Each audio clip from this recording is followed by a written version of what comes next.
नमस्ते, दुनियादारी में आपका स्वागत है। आज हम चर्चा करेंगे भारत में चुनावी सुधारों पर। नमस्ते।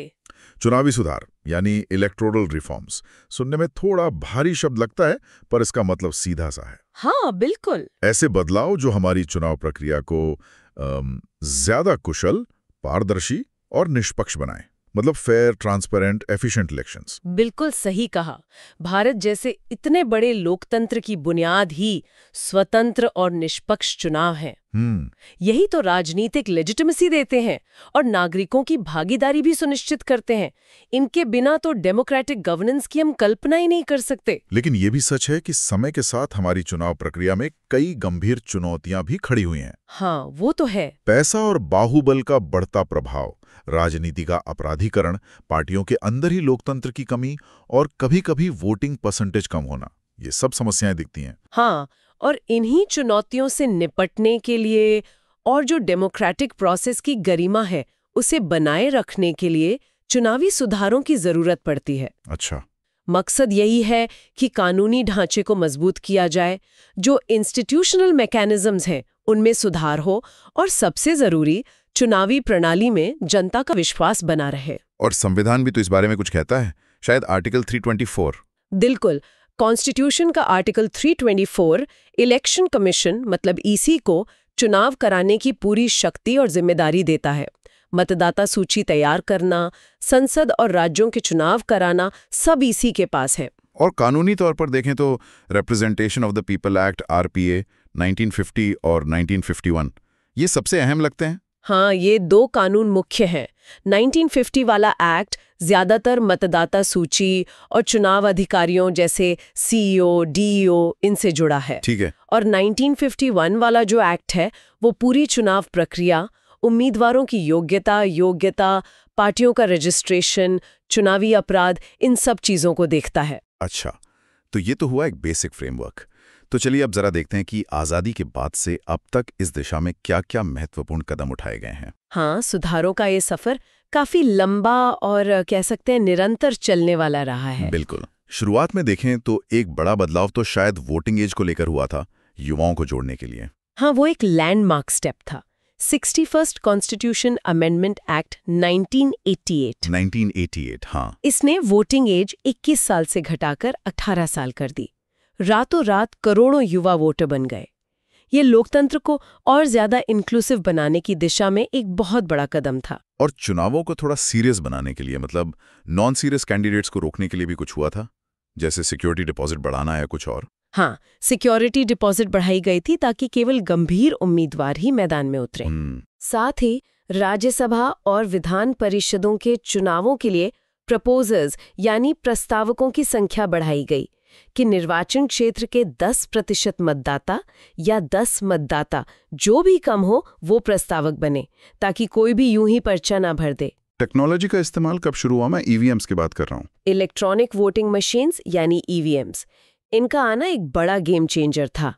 हालांकि इनके प्रयोग तो 80s में ही शुरू हो गए थे, छोटे स्तर पर। अच्छा। हाँ, पर 1998 में राजस्थान, मध्य प्रदेश और दिल्ली के चुनावों में इनका प्रयोग हुआ और फिर 1999 में गोवा विधानसभा चुनाव में पहली बार पूरे राज्य में इस्तेमाल हुई। तो इनके आने से क्या फर्क पड़ा?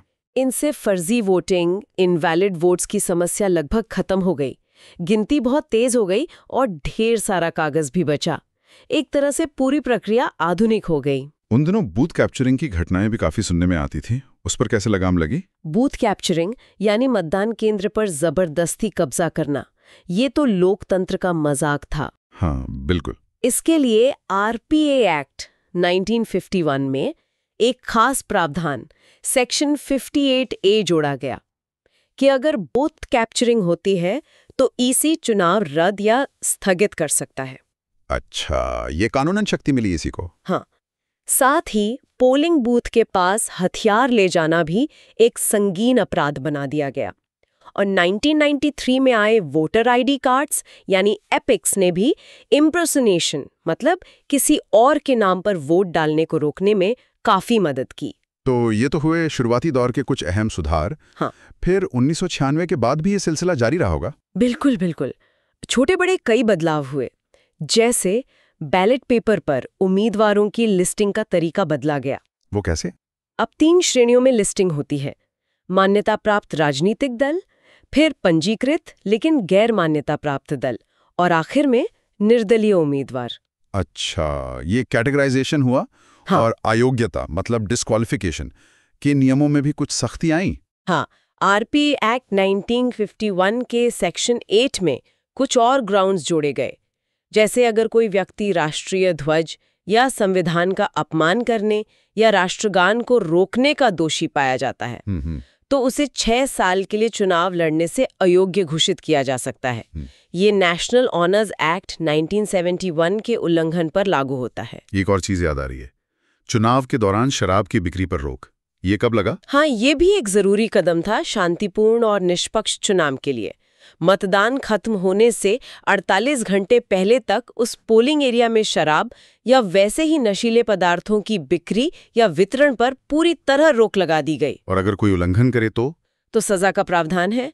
6 महीने तक की कैद या 2000 रुपए का जुर्माना या दोनों हो सकते हैं। प्रस्तावकों की संख्या में भी शायद बाद में कुछ और बदलाव हुए थे। हाँ, अब नियम यह है कि अगर उम्मीदवार किसी मान्यता प्राप्त राष्ट्रीय या राज्यीय दल से नहीं है तो उसके नॉमिनेशन पेपर पर उस कॉन्स्टिट्यूएंसी के 10 रजिस्टर्ड वोटर्स के हस्ताक्षर होने चाहिए बतौर प्रस्तावक। अच्छा, 10 प्रस्तावक। हाँ, लेकिन अगर उम्मीदवार किसी मान्यता प्राप्त दल का है तो उसके लिए सिर्फ एक प्रस्तावक ही काफी है। अच्छा, एक और स्थिति थी, अगर चुनाव के दौरान किसी उम्मीदवार की मृत्यु हो जाए तो प्रक्रिया क्या है? पहले तो शायद चुनाव ही रद्द हो जाता था। हाँ, पहले चुनाव रद्द हो जाता था, काउंटरमैंड। लेकिन 1996 में नियम बदला गया है। अब अगर उम्मीदवार किसी मान्यता प्राप्त दल का है तो उसकी मृत्यु पर पार्टी को 7 दिन के अंदर नया उम्मीदवार खड़ा करने का मौका मिलता है। और अगर निर्दलीय उम्मीदवार की मृत्यु हो तो चुनाव रद्द नहीं होता, प्रक्रिया जारी रहती है। और उपचुनाव मतलब बाई इलेक्शंस के लिए भी कोई समय सीमा तय की गई ताकि सीटें ज्यादा समय खाली न रहें? हाँ, ये भी एक जरूरी सुधार था। आरपीए एक्ट में सेक्शन 151A जोड़ा गया। इसके तहत वैकेंसी होने के 6 महीने के भीतर उपचुनाव कराना अनिवार्य है। 6 महीने के अंदर? हाँ, लेकिन इसकी 2 शर्तें हैं। एक, उस सीट का बचा हुआ कार्यकाल 1 साल से कम ना हो, और दूसरा, चुनाव आयोग केंद्र सरकार से सलाह करके ये प्रमाणित न कर दे कि इस अवधि में चुनाव कराना मुश्किल है। ठीक है। और एक उम्मीदवार कितनी सीटों से लड़ सकता है, इस पर भी शायद कुछ लगाम लगी। पहले तो शायद कोई सीमा नहीं थी। हाँ, पहले कोई सीमा नहीं थी। एनटी रामाराव जैसे नेता 3-3 सीटों से लड़ते थे। अब आरपीए एक्ट के तहत कोई भी उम्मीदवार आम चुनाव या एक साथ होने वाले उपचुनावों में अधिकतम 2 सीटों से ही चुनाव लड़ सकता है। सिर्फ 2 सीटों से? हाँ। अच्छा, और चुनाव प्रचार की अवधि भी कम की गई थी, शायद खर्च और गहमा-गहमी कम करने के लिए? बिल्कुल। नाम वापस लेने की आखिरी तारीख और वोटिंग के दिन के बीच का जो अंतराल था उसे 20 दिन से घटाकर 14 दिन कर दिया गया। इससे प्रचार का समय थोड़ा कम हुआ। उपराष्ट्रपति चुनाव को लेकर भी कुछ हुआ? हाँ, राष्ट्रपति चुनाव के लिए प्रस्तावकों और अनुमोदकों की संख्या 10-10 से बढ़ाकर 50-50 कर दी गई। हाँ। और उपराष्ट्रपति चुनाव के लिए 5-5 से बढ़ाकर 20-20 कर दी गई, ताकि यहाँ भी नॉन सीरियस कैंडिडेट्स को रोका जा सके। अच्छा, और पोस्टल बैलेट की सुविधा वो किसे मिली? कुछ श्रेणियों के लोगों को, जिन्हें ईसी अधिसूचित करता है, पोस्टल बैलेट से वोट देने की अनुमति मिली। और 2003 में एक और महत्वपूर्ण कदम उठाया गया। आर्म्ड फोर्सेस के जवानों और विदेश में तैनात सरकारी कर्मचारियों के लिए प्रॉक्सी वोटिंग की शुरुआत हुई। प्रॉक्सी वोटिंग मतलब वो अपनी जगह किसी और व्यक्ति को वोट डालने के लिए अधिकृत कर सकते हैं। ये उनकी भागीदारी सुनिश्चित करने के लिए था। सबसे बड़ा सुधार शायद उम्मीदवारों द्वारा अपनी जानकारी सार्वजनिक करने का था, संपत्ति, आपराधिक रिकॉर्ड वगैरह। हाँ, ये बहुत बड़ा कदम था ट्रांसपेरेंसी की दिशा में। सुप्रीम कोर्ट के निर्देशों के बाद ये अनिवार्य हुआ। अब हर उम्मीदवार को नॉमिनेशन पेपर के साथ एक एफिडेविट देना होता है। इसमें बताना होता है कि क्या उनके खिलाफ कोई आपराधिक मामला लंबित है या किसी में सजा हुई है। अपनी और अपनी परिवार की संपत्ति और देनदारियों का पूरा ब्यौरा देना होता है, और अपनी शैक्षणिक योग्यता भी बतानी होती है। ये तो बहुत जरूरी था। और अगर कोई गलत जानकारी दे दे तो ये अब आरपी एक्ट 1951 के तहत एक चुनावी अपराध है। इसमें 6 महीने तक की कैद या जुर्माना या दोनों हो सकते हैं। इससे वोटर्स को इन्फॉर्म्ड चॉइस बनाने में मदद मिलती है कि वो किसे चुन रहे हैं। राज्यसभा चुनाव में भी कुछ बड़े बदलाव हुए थे शायद, क्रॉस वोटिंग रोकने के लिए। हाँ, 2003 में 2 बड़े बदलाव हुए। एक, राज्यसभा उम्मीदवार के लिए उस राज्य का निवासी होने की जो शर्त थी उसे हटा दिया गया। अब देश का कोई भी नागरिक किसी भी राज्य से राज्यसभा चुनाव लड़ सकता है, बशर्ते वो उस राज्य की वोटर लिस्ट में हो। अच्छा, डोमिसाइल रिक्वायरमेंट हटा दी गई। हाँ, और दूसरा, क्रॉस वोटिंग रोकने के लिए ओपन बैलेट सिस्टम लाया गया। अब विधायक को अपना वोट पार्टी के अधिकृत एजेंट को दिखाकर डालना होता है। हालांकि इस पर भी बहस होती है कि पार्टी विप को ज्यादा मजबूत करता है। राजनीतिक दलों के चंदे को लेकर भी कुछ नियम बने ट्रांसपेरेंसी के लिए। हाँ, नियम बना कि पार्टियों को 20,000 रुपए से अधिक के हर चंदे का विवरण चुनाव आयोग को देना होगा। इसमें दानदाता का नाम और पता शामिल होना चाहिए। 20,000 से ऊपर? हाँ, और कंपनियों द्वारा दिए जाने वाले दान पर टैक्स छूट का प्रावधान भी किया गया, ताकि कॉर्पोरेट फंडिंग को प्रोत्साहित किया जा सके। हालांकि इस पर भी सवाल उठते रहे हैं। मीडिया कवरेज को लेकर भी चुनाव आयोग ने कुछ किया ताकि सबको बराबर मौका मिले।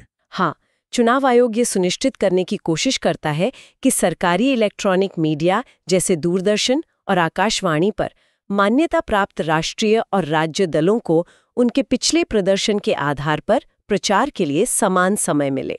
दृष्टिबाधित मतदाताओं के लिए ईवीएम्स में क्या सुविधा है? ईवीएम्स में अब ब्रेल लिपि के फीचर्स जोड़े गए हैं। बैलेट यूनिट पर उम्मीदवार के सीरियल नंबर के आगे ब्रेल में डॉट्स होते हैं, ताकि दृष्टिबाधित मतदाता बिना किसी की मदद के अपना वोट डाल सके। ये इंक्लूजन की दिशा में एक अच्छा कदम है। एग्जिट पोल पर भी रोक लगी थी शायद, नतीजा आने से पहले माहौल प्रभावित न हो। हाँ, ये भी एक महत्वपूर्ण कदम था। आरपी एक्ट में सेक्शन 126A जोड़ा गया। इसके तहत चुनाव आयोग द्वारा अधिसूचित अवधि के दौरान, जो आमतौर पर पहले चरण की वोटिंग शुरू होने से लेकर आखिरी चरण की वोटिंग खत्म होने के आधे घंटे बाद तक होती है, किसी भी तरह का एग्जिट पोल करना या उसके नतीजों को प्रिंट या इलेक्ट्रॉनिक मीडिया में प्रकाशित या प्रचारित करना प्रतिबंधित है। और उल्लंघन करने पर 2 साल तक की कैद या जुर्माना या दोनों हो सकते हैं। ओपिनियन पोल्स पर ऐसी रोक नहीं है, लेकिन उन्हें भी वोटिंग खत्म होने से 48 घंटे पहले बंद करना होता है। सिक्योरिटी डिपॉजिट भी बढ़ाया गया था शायद। हाँ, 2009 में बढ़ाया गया। लोकसभा चुनावों के लिए सामान्य उम्मीदवारों के लिए 10,000 रुपए से बढ़ाकर 25,000 रुपए और SC/ST उम्मीदवारों के लिए 5,000 से बढ़ाकर 12,500 रुपए कर दिया गया। और विधानसभा चुनावों के लिए सामान्य उम्मीदवारों के लिए 5,000 से 10,000 रुपए और SC/ST उम्मीदवारों के लिए 2,500 से 5,000 कर दिया गया। ये भी नॉन सीरियस कैंडिडेट्स को हतोत्साहित करने के लिए था। मतदाता सूची से जुड़ी अपीलें अब कहाँ होती है? पहले शायद सीईओ के पास जाती थी। हाँ, पहले राज्य के चीफ इलेक्टोरल ऑफिसर CEO के पास अपील होती थी। अब इस प्रक्रिया को डिसेंट्रलाइज कर दिया गया है। अब जिला स्तर पर ही district magistrate, additional DM, executive magistrate या district collector, additional collector, executive collector स्तर के अधिकारी इन अपीलों को सुनते हैं। इससे प्रक्रिया तेज हुई है। ठीक है, अब आते हैं 2010 के बाद के सुधारों पर। इसमें भी कई महत्वपूर्ण चीजें हुई, जैसे NRIs के वोटिंग अधिकार। हाँ, तो एक 2010 में representation of the people act में संशोधन करके विदेश में रहने वाले भारतीय नागरिकों को वोटिंग का अधिकार दिया गया। लेकिन शर्त क्या है? शर्त ये है कि वो किसी और देश के नागरिक ना बने हों और उनका नाम भारत में उनके घर के पते वाले निर्वाचन क्षेत्र की मतदाता सूची में दर्ज हो। लेकिन वोट डालने के लिए उन्हें खुद पोलिंग बूथ पर आना पड़ता है। प्रॉक्सी वोटिंग या पोस्टल बैलेट की सुविधा अभी उन्हें नहीं मिली है, हालांकि इस पर विचार चल रहा है। और ऑनलाइन वोटर रजिस्ट्रेशन भी शुरू हुआ। हाँ, 2013 से अब कोई भी पात्र नागरिक चुनाव आयोग की वेबसाइट या ऐप के जरिए वोटर के रूप में पंजीकरण के लिए ऑनलाइन आवेदन कर सकता है। इससे प्रक्रिया काफी आसान और सुलभ हो गई है। और EVM में नोटा का बटन, ये कब और क्यों आया? नोटा यानी नन ऑफ द अबव, ये सुप्रीम कोर्ट के 2013 के एक ऐतिहासिक फैसले PUCL versus union of India के बाद EVMs और बैलेट पेपर्स में जोड़ा गया। अच्छा, सुप्रीम कोर्ट के कहने पर? हाँ, ये वोटर्स को एक विकल्प देता है कि अगर उन्हें चुनाव लड़ रहे उम्मीदवारों में से कोई भी पसंद नहीं है, तो वो अपना असंतोष जाहिर कर सकें। ये नकारात्मक वोटिंग का एक तरीका है। लेकिन अगर नोटा को सबसे ज्यादा वोट मिल जाए तो क्या चुनाव रद्द होता है? नहीं, अभी ऐसा नहीं है। मौजूदा नियमों के तहत अगर नोटा को सबसे ज्यादा वोट मिलते भी हैं, तो भी नोटा के बाद जिसे सबसे ज्यादा वोट मिले हों वही उम्मीदवार जीतता है। तो नोटा भी राइट टू रिजेक्ट नहीं बना है, ये महज राइट टू रजिस्टर डिसकंटेंट है। इस पर बहस चलती रहती है कि क्या नोटा को ज्यादा शक्तियां मिलनी चाहिए। ईवीएम की विश्वसनीयता पर जब बार-बार सवाल उठे तो वीवीपैट लाया गया। इसका क्या मकसद था? बिल्कुल, voter verifiable paper audit trail यानी वीवीपैट। इसे चुनावों में पारदर्शिता और मतदाताओं का विश्वास बढ़ाने के लिए लाया गया था, खासकर ईवीएम्स को लेकर उठने वाली शंकाओं के जवाब में। ये काम कैसे करता है? जब आप ईवीएम पर बटन दबाते हैं तो वीवीपीएटी मशीन से एक पर्ची प्रिंट होती है। इस पर्ची पर उस उम्मीदवार का सीरियल नंबर, नाम और चुनाव चिन्ह छपा होता है जिसे आपने वोट दिया है। ये पर्ची लगभग 7 सेकंड के लिए एक शीशे की विंडो में दिखती है ताकि आप देख सकें कि आपका वोट सही जगह गया है। उसके बाद वो पर्ची कटकर नीचे एक सील बंद डिब्बे में गिर जाती है। तो इससे एक तरह से ऑडिट ट्रेल बन जाता है। हाँ बिल्कुल। बाद में अगर कोई विवाद होता है तो इन पर्चियों की गिनती करके ईवीएम के नतीजों से मिलान किया जा सकता है। अब तो हर चुनाव में कुछ प्रतिशत वीवीपीएटी पर्चियों का ईवीएम काउंट से अनिवार्य मिलान भी किया जाता है। एक और बड़ा फैसला आया था दोषी सांसदों और विधायकों की अयोग्यता को लेकर। पहले उन्हें अपील के लिए समय मिल जाता था, है ना? हाँ, ये 2013 का एक बहुत महत्वपूर्ण फैसला था सुप्रीम कोर्ट का, lily Thomas versus union of India case में। लिली थॉमस केस, हाँ। इसमें सुप्रीम कोर्ट ने आरपी एक्ट के सेक्शन 84 को असंवैधानिक करार दे दिया। ये सेक्शन कहता था कि अगर किसी मौजूदा सांसद या विधायक को 2 साल से ज्यादा की सजा होती है तो भी वो अपनी सदस्यता तुरंत नहीं खोएगा। उसे अपील दायर करने के लिए 3 महीने का समय मिलेगा। तो अब क्या होता है? एससी ने कहा कि ये प्रावधान समानता के अधिकार आर्टिकल 14 का उल्लंघन है। अब नियम ये है कि जैसे ही कोई सांसद या विधायक किसी ऐसे अपराध में दोषी ठहराया जाता है जिसमें 2 साल या उससे अधिक की सजा है, उसकी सदस्यता तत्काल प्रभाव से रद्द हो जाएगी। ये राजनीति के अपराधीकरण पर रोक लगाने की दिशा में एक बड़ा कदम माना गया। हालांकि जेल में बंद व्यक्ति चुनाव लड़ सकता है या नहीं, इस पर स्थिति थोड़ी कंफ्यूजिंग रही है। क्या वो लड़ सकते हैं? हाँ, इस पर थोड़ी उलझन रही है। 2013 में सुप्रीम कोर्ट ने एक फैसले में कहा था कि जो व्यक्ति जेल में या पुलिस हिरासत में बंद है वो चुनाव नहीं लड़ सकता क्योंकि वो वोट नहीं डाल सकता। Section 62(5) of RPA. अच्छा। लेकिन संसद ने जल्द ही कानून में संशोधन करके इस फैसले को पलट दिया। एक स्पष्टीकरण जोड़ा गया कि ये रोक सिर्फ वोट डालने पर है, चुनाव लड़ने पर नहीं, जब तक कि व्यक्ति सजा के कारण अयोग्य न हो गया हो। तो मौजूदा स्थिति ये है कि सजा होने तक अंडर ट्रायल कैदी चुनाव लड़ सकते हैं। और फिर आया इलेक्टोरल बॉन्ड्स का मामला, जो काफी चर्चा और विवादों में रहा और आखिर में रद्द भी हो गया। ये क्या था? हाँ, इलेक्टोरल बॉन्ड स्कीम 2018 में लाई गई थी। इसका घोषित उद्देश्य था राजनीतिक दलों को मिलने वाले चंदे में पारदर्शिता लाना और काले धन पर रोक लगाना। पर हुआ क्या? इसमें कोई भी भारतीय नागरिक या company state bank of India से ये बॉन्ड खरीदकर अपनी पसंद की राजनीतिक पार्टी को दान दे सकता था। बॉन्ड पर दानदाता का नाम नहीं होता था। केवल वही पार्टियां इन्हें ले सकती थी जिन्हें पिछले लोकसभा या विधानसभा चुनाव में कम से कम 1% वोट मिले हों। तो इसमें पारदर्शिता कहाँ थी? यही तो बड़ा सवाल था। दान कौन दे रहा है ये आम जनता को पता नहीं चलता था। सिर्फ पार्टी और शायद सरकार एसबीआई के जरिए को पता होता था। इससे गुमनाम चंदे को खासकर बड़ी कंपनियों से बढ़ावा मिला। पारदर्शिता बढ़ने के बजाय कम हो गई। और फिर सुप्रीम कोर्ट ने इसे रद्द कर दिया? हाँ, फरवरी 2024 में सुप्रीम कोर्ट ने एक ऐतिहासिक फैसले में इलेक्टोरल बॉन्ड स्कीम को असंवैधानिक करार दिया। कोर्ट ने कहा कि ये दानदाताओं की गुमनामी वोटर्स के सूचना के अधिकार आर्टिकल 19(1)(a) का उल्लंघन करती है।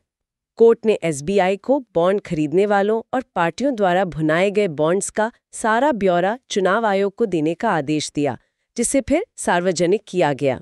चुनाव खर्च की सीमा भी शायद बढ़ाई गई थी। हाँ, 2022 में चुनाव आयोग की सिफारिश पर सरकार ने लोकसभा और विधानसभा चुनावों के लिए उम्मीदवारों की खर्च सीमा बढ़ाई।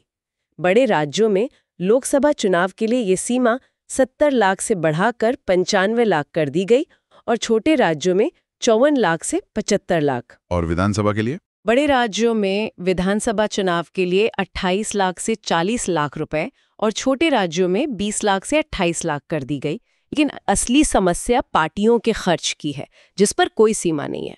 इन सब सुधारों के पीछे कई समितियों की सिफारिशें भी रही हैं, है ना? हाँ, जैसे तारकुंडे समिति, दिनेश गोस्वामी समिति। हाँ, बिल्कुल।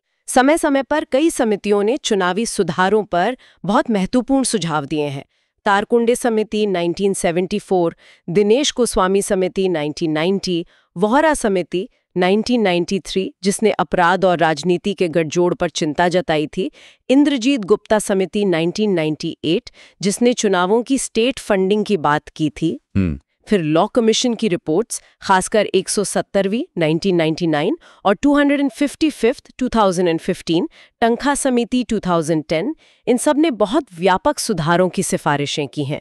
कई सुधार इन्हीं सिफारिशों पर आधारित हैं। हाल ही में एक राष्ट्र एक चुनाव, वन नेशन वन इलेक्शन पर भी काफी चर्चा हुई और एक समिति बनी थी। रामनाथ कोविंद की अध्यक्षता में एक उच्च स्तरीय समिति बनाई गई थी जिसने लोकसभा और सभी राज्यों के विधानसभा चुनाव एक साथ कराने की व्यवहार्यता और तरीके पर अपनी रिपोर्ट दी। उनकी मुख्य सिफारिशें क्या थी? उनकी मुख्य सिफारिशें थीं कि पहले चरण में लोकसभा और विधानसभा चुनाव एक साथ कराए जाएं, फिर उसके 100 दिनों के भीतर सभी स्थानीय निकायों, नगरपालिका, पंचायत की चुनाव हों। अच्छा, मतलब 3 स्तर के चुनाव लगभग एक साथ। हाँ, और इसके लिए संविधान में संशोधन करना होगा। उन्होंने ये भी कहा कि सभी चुनावों के लिए एक ही मतदाता सूची, कॉमन इलेक्टोरल रोल और एक ही वोटर आईडी कार्ड ई-पिक होना चाहिए। इसका फायदा क्या बताया गया? तर्क दिया गया कि इससे बार-बार चुनाव कराने का भारी खर्च बचेगा, सुरक्षा बलों की बार-बार तैनाती नहीं करनी पड़ेगी और सबसे अहम, बार-बार आचार संहिता, मॉडल कोड ऑफ कंडक्ट लगने से जो विकास के काम रुक जाते हैं वो नहीं रुकेंगे। शासन में स्थिरता आएगी। लेकिन इसके विरोध में भी तो तर्क होंगे। हाँ, विरोध में मुख्य तर्क ये है कि इससे राष्ट्रीय मुद्दे स्थानीय मुद्दों पर हावी हो जाएंगे, जिससे क्षेत्रीय दलों को नुकसान होगा। ये भारत के संघीय ढांचे, फेडरल स्ट्रक्चर के खिलाफ जा सकता है। और अगर बीच में किसी राज्य सरकार या केंद्र सरकार गिर जाती है तो क्या होगा, इस पर भी जटिलताएं हैं। तो इस पर अभी राजनीतिक सहमति बनना बाकी है। इतने सारे सुधारों के बावजूद आज भी कई गंभीर चिंताएं बनी हुई हैं। ईवीएम वीवीपीएटी को लेकर अब भी सवाल उठते रहते हैं। हाँ, ये चिंता बनी हुई है। कुछ राजनीतिक दल और नागरिक समूह ईवीएम की हैकिंग या टैंपरिंग की आशंका जताते हैं। उनकी मांग रहती है कि या तो 100% वीवीपीएटी पर्चियों का ईवीएम के नतीजों से मिलान किया जाए या फिर पुराने बैलेट पेपर सिस्टम पर वापस लौटा जाए। इस पर सुप्रीम कोर्ट का क्या रुख रहा? सुप्रीम कोर्ट ने हाल ही में अप्रैल 2024 100% वीवीपीएटी मिलान की याचिका खारिज कर दी। कोर्ट ने कहा कि ईवीएम्स पर आंख बंद करके संदेह करना ठीक नहीं है, लेकिन पारदर्शिता बढ़ाने के लिए 2 निर्देश दिए। वो क्या थे? एक, अब सिंबल लोडिंग यूनिट्स SLUs को भी ईवीएम्स और वीवीपैट्स के साथ सील करके कम से कम 45 दिन सुरक्षित रखा जाएगा। और दूसरा, अगर कोई उम्मीदवार जो चुनाव में दूसरे या तीसरे नंबर पर रहा हो, नतीजों के 7 दिन के अंदर शक जाहिर करता है और अर्जी देता है, तो उसके निर्वाचन क्षेत्र की 5% ईवीएम्स की मेमोरी चिप्स, माइक्रो कंट्रोलर का वेरिफिकेशन इंजीनियर द्वारा किया जा सकता है, जिसका खर्च उम्मीदवार को उठाना होगा। तो पूरी तरह खारिज नहीं किया, कुछ रास्ता खोना रखा है। हाँ, एक तरह से चुनाव आयोग लगातार कहता रहा है कि ईवीएम्स पूरी तरह सुरक्षित और टेम्पो प्रूफ है, लेकिन विश्वास बहाली एक सतत प्रक्रिया है। वोटर लिस्ट में गड़बड़ियों की शिकायतें भी आती हैं, डुप्लीकेट वोटर्स या नाम कट जाने का मुद्दा। ये भी एक गंभीर समस्या है। कई बार विपक्षी दल सत्ताधारी दलों पर जानबूझकर फर्जी वोटर जोड़ने या विरोधियों के नाम कटवाने का आरोप लगाते हैं। महाराष्ट्र, दिल्ली, पश्चिम बंगाल, गुजरात जैसे कई राज्यों से ऐसी खबरें आई हैं। इसका कारण क्या बताया जाता है? चुनाव आयोग का कहना है कि पहले वोटर आईडी कार्ड बनाने की प्रक्रिया विकेंद्रीकृत थी, जिससे डुप्लीकेसी की गुंजाइश थी। लेकिन अब केंद्रीकृत ई-रोनेट इलेक्टोरल रोल मैनेजमेंट सिस्टम लागू होने से इस पर काफी हद तक काबू पाया जा रहा है। आधार को एपिक से जोड़ने से भी मदद मिल सकती है, लेकिन उसमें प्राइवेसी कंसर्न्स और सुप्रीम कोर्ट के निर्देशों का ध्यान रखना होगा। Model code of conduct MCC का उल्लंघन तो जैसे आम बात हो गई है, खासकर बड़े नेताओं और स्टार प्रचारकों द्वारा। हाँ, ये चिंताजनक है। MCC चुनावों की घोषणा से लेकर नतीजों तक लागू रहता है ताकि सबको बराबर मौका मिले और चुनाव निष्पक्ष हों। लेकिन हम अक्सर देखते हैं कि स्टार प्रचारक भड़काऊ भाषण देते हैं, धर्म या जाति के नाम पर वोट मांगते हैं, व्यक्तिगत हमले करते हैं, असत्यापित आरोप लगाते हैं। चुनाव आयोग क्या करता है? भावी बनाने की जरूरत है। और सबसे बड़ी चिंता चुनाव में पैसे का बेतहाशा इस्तेमाल और राजनीति का बढ़ता अपराधीकरण। ये शायद आज की सबसे बड़ी और सबसे जटिल चुनौतियां हैं। उम्मीदवारों के लिए खर्च की सीमा तो है, जिसे हाल ही में बढ़ाया भी गया। लोकसभा के लिए 95 लाख, विधानसभा के लिए 40 लाख तक। लेकिन राजनीतिक पार्टियां कितना खर्च करती हैं, इस पर कोई सीमा नहीं है। और अंदाजा क्या है खर्च का? अनुमान अलग अलग है, पर centre for media studies CMS जैसी संस्थाओं के अनुमान बताते हैं कि 2019 के लोकसभा चुनाव में करीब 60,000 करोड़ रुपए खर्च हुए थे और 2024 में यह आंकड़ा 1 लाख करोड़ को भी पार कर गया होगा। इसमें कितना पैसा वैध है और कितना अवैध या काला धन, ये कहना मुश्किल है। ये पैसा वोट खरीदने, शराब बांटने, मीडिया को प्रभावित करने में इस्तेमाल होता है ना, लगभग नामुमकिन हो जाता है। और अपराधीकरण के आंकड़े तो वाकई डराने वाले हैं। हाँ, association for democratic reforms ADR के विश्लेषण लगातार दिखाते हैं कि संसद और विधानसभाओं में आपराधिक पृष्ठभूमि वाले नेताओं की संख्या बढ़ रही है। 2024 के लोकसभा चुनाव के बाद क्या स्थिति है? ADR के अनुसार 2024 में चुने गए 543 सांसदों में से 251 यानी करीब 46% ने अपने हल्फनामे में खुद पर आपराधिक मामले घोषित किए हैं। 2019 में 43% थे, 2014 में 34% और 2009 में 30%। तो ये ट्रेंड लगातार बढ़ रहा है। और इनमें गंभीर मामले कितने हैं? इन 251 में से 170 यानी करीब 31% सांसदों पर हत्या का प्रयास, अपहरण, महिलाओं के खिलाफ अपराध जैसे गंभीर आपराधिक मामले दर्ज हैं। ये आंकड़ा भी 2009 के 15% से बढ़कर 2 गुना हो गया है। ये तो बहुत ही चिंताजनक तस्वीर है। जब कानून बनाने वाले ही कानून तोड़ने के आरोपी हों तो फिर? बिल्कुल, ये लोकतंत्र की जड़ों को खोखला करता है। पार्टियां भी टिकट देते समय जीतने की क्षमता, विनेबिलिटी को ज्यादा महत्व देती हैं, उम्मीदवार के चरित्र या रिकॉर्ड को नहीं। तो आगे व्हाट्स द वे फॉरवर्ड? किन क्षेत्रों में तत्काल और गहरे सुधारों की जरूरत है? देखिए, सुधार एक निरंतर प्रक्रिया है और कोई एक रामबाण इलाज नहीं है, लेकिन कुछ क्षेत्रों में वाकई ठोस और तत्काल कदम उठाने की जरूरत है। जैसे कि? पहला, अभियान प्रक्रिया। EC को MCC के गंभीर उल्लंघन के लिए स्टार प्रचारक का दर्जा रद्द करने जैसी शक्तियां मिलनी चाहिए। कानूनों में संशोधन हो ताकि पार्टियों द्वारा उम्मीदवार के लिए किया गया खर्च भी उम्मीदवार की सीमा के भीतर ही माना जाए। पार्टियों को RTI के दायरे में लाने पर गंभीरता से विचार हो। उम्मीदवारों द्वारा आपराधिक पृष्ठभूमि की घोषणा को सख्ती से लागू किया जाए और इसे मीडिया में व्यापक प्रचार मिले। दूसरा, मतदाता सूची, इलेक्टोरल रोल्स। आधार को एपिक से जोड़ने का काम सावधानी से प्राइवेसी की चिंताओं को दूर करते हुए पूरा किया जाए ताकि डुप्लीकेट और फर्जी वोटरों को हटाया जा सके। वोटर लिस्ट को अपडेट करने की प्रक्रिया और पारदर्शी और सुलभ हो। तीसरा, मतदान और गिनती, voting and counting. EVM VVPAT पर विश्वास बहाल करने के लिए शायद वीवीपैट पर्चियों के मिलान का सैंपल साइज वैज्ञानिक आधार पर तय होना चाहिए या बढ़ाया जाना चाहिए। टोटलाइजर मशीनें जो कई बूथों के वोटों को मिलाकर गिनती करती हैं, इस्तेमाल करने पर विचार हो ताकि बूथवार वोटिंग पैटर्न का पता ना चले और मतदाताओं पर दबाव न बने। उम्मीदवारों को संदेह होने पर 5% EVM के सत्यापन का अनुरोध करने की जो अनुमति मिली है, उसे प्रभावी बनाया जाए।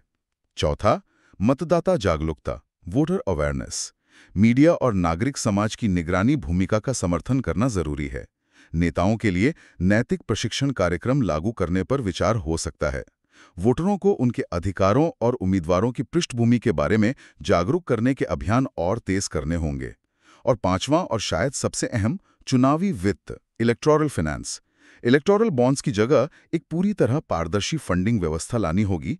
चुनावों की स्टेट फंडिंग पर गंभीरता से बहस और विचार विमर्श की जरूरत है। पार्टियों के खर्च पर सीमा लगाने या उसे रेगुलेट करने का कोई तरीका ढूंढना होगा। 20,000 रुपए से कम के नकद चंदे पर भी नजर रखने की जरूरत है। शायद इसे और कम किया जाए या डिजिटल किया जाए। कॉर्पोरेट दान पर या तो पूरी तरह रोक लगे या फिर फुल डिस्क्लोजर हो। छठा, अपराधीकरण रोकना, कर्बिंग क्रिमिनलाइजेशन। ये सबसे मुश्किल है पर सबसे जरूरी भी। जिन पर गंभीर आपराधिक आरोप तय हो चुके हैं, चार्जेस फ्रेम्ड, उन्हें चुनाव लड़ने से रोकने के लिए कानून बनाने की सख्त जरूरत है। ऐसे कई बिल लंबित हैं। राजनेताओं से जुड़े मामलों की सुनवाई के लिए फास्ट ट्रैक कोर्ट्स बने और समयबद्ध तरीके से फैसले हों। पार्टियों को भी जिम्मेदारी लेनी होगी कि वो दागी उम्मीदवारों को टिकट ना दें। सातवां, पार्टी के भीतर लोकतंत्र, इना पार्टी डेमोक्रेसी। पार्टियों के अंदर नियमित, स्वतंत्र और निष्पक्ष संगठनात्मक चुनाव हों जिनकी निगरानी EC करे। टिकट वितरण की प्रक्रिया पारदर्शी हो, पार्टियों के वित्तीय खातों का स्वतंत्र ऑडिट हो और उसे सार्वजनिक किया जाए। इन नियमों का पालन न करने पर पार्टियों की मान्यता रद्द करने जैसे कड़े दंड का प्रावधान हो। 8वां, दल बदल। दल बदल कानून को और मजबूत बनाने की जरूरत है। शायद दल बदल करने पर सदस्यता से स्वतः अयोग्यता ऑटोमेटिक डिस्क्वालिफिकेशन हो। स्पीकर की भूमिका को लेकर जो सवाल उठते हैं, उसे देखते हुए शायद फैसला लेने का अधिकार किसी स्वतंत्र संस्था या राष्ट्रपति, राज्यपाल को दिया जाए। 9वां, एक साथ चुनाव। इस पर बहस जारी है। इसके फायदे और नुकसान दोनों का सावधानी से मूल्यांकन करना होगा।